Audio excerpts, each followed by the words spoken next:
안녕하세요. 저는 광주과학기술원 통합과정 안필원입니다. 오늘 제가 발표할 주제는 제목과 같이 Transport Simulation for NanosFET with Extended Source and Drain Regions입니다. 이번 발표의 개요는 아래와 같습니다. 먼저 인트로덕션에서 반도체 소자 시뮬레이션에 대한 간략한 소개와 이번 연구의 모티베이션을 소개할 예정입니다. 이후 메서덜러지를 설명한 후 시뮬레이션 결과에 대해 발표를 진행할 예정입니다. 마지막으로 결론과 퓨처 워크에 대해 소개한 후 오늘의 발표를 마치도록 하겠습니다. 먼저 인트로덕션입니다.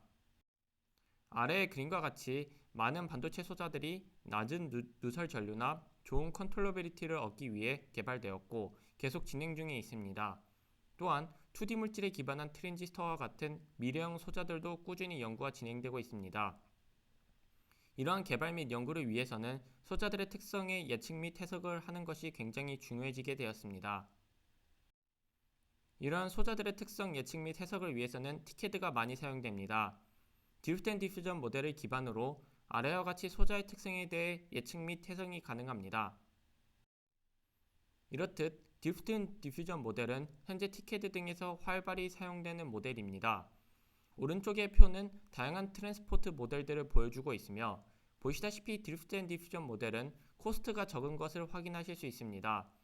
하지만 드리프트 앤 디퓨전 모델은 다른 트랜스포트 모델들에 비해 정확도가 비교적 떨어집니다.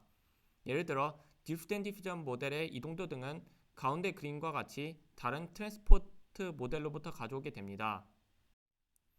이를 위한 어드밴스드 트랜스포트 모델들 중 양자수 소음 시뮬레이션이 이용되곤 합니다. 현재 소자들의 사이즈는 조금씩 더 줄어들고 있고 퀀텀 컨파인먼트 이펙트나 터널링과 같은 양자 효과 없이는 계산이 어려워지고 있습니다. 심지어 채널이 짧은 소자에 대해서는 소스 투 드레인 터널링 커렌트가 중요하게 됩니다. 이는 아래의 오른쪽 그림과 같이 소자의 채널 길이가 줄어듦에 따라 터널링 커렌트 포션이 증가하는 것을 통해 확인하실 수 있습니다. 이 슬라이드에는 이번 연구에 대한 모티베이션이 나타나 있습니다.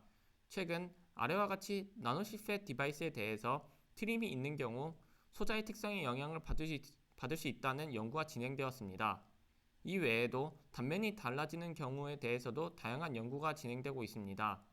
이번 발표에서는 퀀텀 트랜스포트 시뮬레이션을 이용하여 소자의 소스와 드레인 익스텐션이 있는 경우에 대해 시뮬레이션을 해보고자 합니다.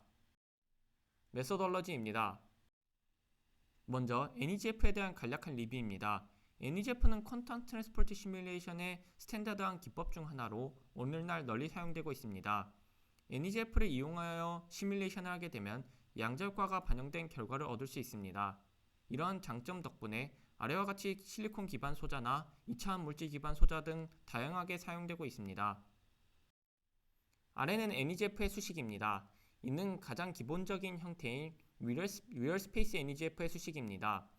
아래의 수식들을 이용하게 되면 Retarded Green 펑션이나 Lesser Green 펑션과 같은 NEGF에서 중요한 값들을 계산할 수 있습니다.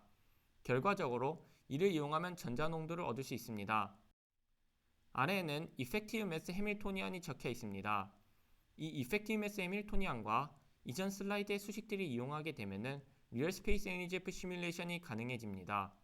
하지만 보시다시피 리얼 스페이스 NEGF는 실공간 메시 사이즈의 행렬 차원이 디펜던트 하여서 계산 시간이 오래 걸리게 됩니다. 따라서 계산 시간을 해결하기 위해 다양한 방식이 연구되었습니다. 그중 많이 사용되고 널리 알려진 방식은 모드 스페이스 방식입니다. 모드 스페이스 방식은 베이시스 변환에 기반하여 행렬 사이즈를 줄일 수 있게 됩니다. 이렇게 줄여진 방식은 기존의 리얼 스페이스 NEGF 방식과 큰 차이 없이 결과를 주는 것을 아래의 그림을 통해 확인 가능합니다.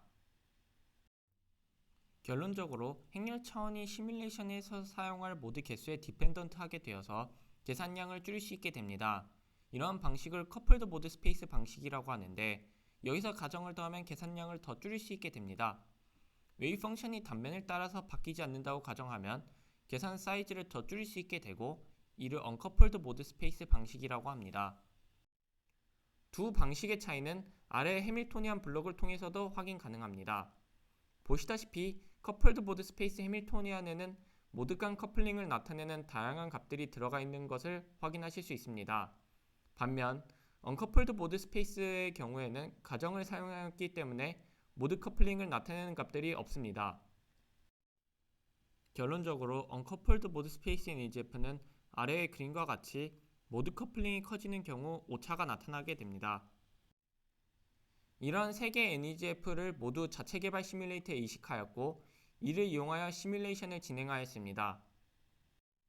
그리고 좀 더 올바른 시뮬레이션을 위해 일렉트론 포논 스캐터링을 추가하였습니다. 채널 길이가 짧은 소자의 경우 대부분의 전자는 볼리스틱하게 트랜스포트를 할 것입니다. 하지만 그렇다고 하더라도 일렉트론 포논 스캐터링을 아예 무시하는 것은 어렵습니다. 이는 아래의 왼쪽 그림과 같이 스캐터링이 추가된 경우에는 전자와 분포가 다름을 통해 확인하실 수 있습니다. 시뮬레이션 알고리즘은 아래와 같습니다. NEGF의 경우 포논 스캐터링을 아래와 같이 이널 루프에서 이터레이티브하게 풀어줌으로써 고려가 됩니다. 시뮬레이션 결과입니다. 본격적인 시뮬레이션에 앞서서 아래의 굉장히 단순한 두 종류의 소자를 이용하여 NEGF의 각각 방식에 대해 검증을 진행하였습니다. 볼리스틱 트랜스포트의 경우로 단면이 균일한 소자에 대해서는 3가지 방식이 동일하게 나타났으나 오른쪽 그림과 같이 소스와 드레인 익스텐션이 있는 경우에는 언커플드 모드 스페이스 방식은 결과를 얻는 데 실패하는 것을 확인하실 수 있습니다. 마찬가지로 스캐터링이 들어간 경우에도 유사한 양상이 나타나는 것을 확인하실 수 있습니다. 이번 발표에서 시뮬레이션을 위하여 이용한 소자들은 아래와 같습니다. 대부분의 형태는 같지만 오른쪽 소자의 경우 소스와 드레인 익스텐션 때문에 두께가 두꺼운 넌 유니폼한 형태를 가지고 있습니다.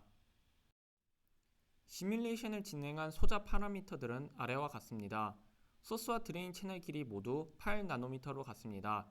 이너 스페이스 리전에는 가우시안 도핑을 적용하였습니다. 먼저 포논 스캐터링이 제대로 고려되었는지 확인하기 위해 커런트 컨티뉴이티를 확인하였습니다.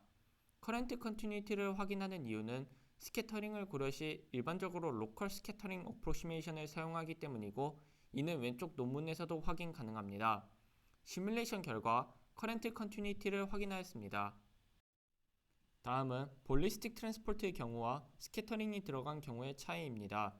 보시다시피 시뮬레이션한 소자의 길이가 짧음에도 불구하고 포논 스캐터링의 영향이 결과들을 통해서 큰 것을 확인하실 수 있습니다. 전류의 에너지 스펙트럼도 발리스틱 트랜스포트에 비해 포논 스캐터링이 포함된 경우 전자의 에너지 간 이동 때문에 드레인 쪽에서는 커런트가 스프레드한 것을 확인하실 수 있습니다. 다음은 언커플드 모드 스페이스 방식과 커플드 모드 스페이스 방식에 대한 차이입니다. 이전의 검증 과정과 마찬가지로 단면이 유니폼한 소자에 대해서는 이 언커플드와 커플드 모드 스페이스 방식이 동일한 결과를 주었으나 소스와 드레인 익스텐션이 있는 경우에는 다른 결과 주는 것을 확인하실 수 있습니다. 일렉트론 덴시티의 경우에도 언커플드 모드 스페이스의 방식의 경우 불윤석적인 덴시티가 나타나게 됩니다. 이번에는 소스와 드레인 익스텐션이 없는 유니폼한 크로스섹션 소자와 익스텐션이 있어서 넌 유니폼한 크로스섹션을 가지는 경우에 대해서 비교를 진행하였습니다. 아래는 인풋 커브 결과로 기존의 연구와 같이 소스와 드레인 익스텐션이 있는 경우에 전류가 더 적게 나타났습니다. 아웃풋 커브도 게이트 전압이 낮은 경우에는 유사하게 나타났습니다. 하지만 게이트와 드레인 바이스가 모두 커진 경우에는 역전이 되는 것을 확인하였습니다. 이에 대한 결과를 이해하기 위해서 소스 쪽에서의 커런트 스펙트럼을 확인해 보았습니다. 지휘 방향 밸리가 다른 방향 밸리에 비해서 큰 커런트 비율을 차지하였습니다. 왼쪽은 각각 소자에 대한 서브밴드 에너지이고 3개의 서브밴드에 의한 커런트가 지배적이었습니다. 그렇다 보니 넌 유니폼 크로스 섹션 소자의 3번째 서브밴드가 상대적으로 높게 있어서 적은 전류가 나타났습니다. 반면 게이트와 드레인 전압이 높은 경우에는 배리어 높이가 낮아져서 첫 번째와 두 번째 서브밴드에 의한 전류가 지배적이었습니다. 심지어 넌 유니폼 크로스 섹션 소자의 경우 이 두 개의 서브밴드가 거의 붙어 있으며 첫 번째 서브밴드의 경우에는 매우 낮은 배리어 하이트가 나타났습니다. 이러한 이유로 인해 이 전압 조건에서는 넌 유니폼 크로스 섹션 소자의 커런트가 더 크게 나타났습니다.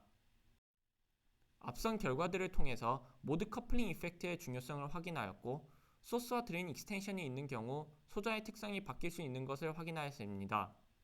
그래서 모드 커플링을 고려하는 것이 중요하지만 다른 MSBT 등의 몇 가지 트랜스포트들에 대해서는 고려하는 것이 일반적으로 불가능합니다. 이를 위하여 MSBT의 경우에는 디프스텐 디퓨전 모델과의 경계 조건을 이용한 결합을 통하여 고려하게 됩니다.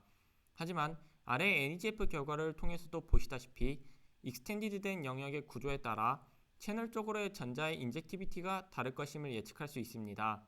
따라서 모드 커플링을 반영하여서 익스텐션 리전을 고려할 수 있게 된다면 더 나은 바운더리가 제공될 수 있을 것입니다.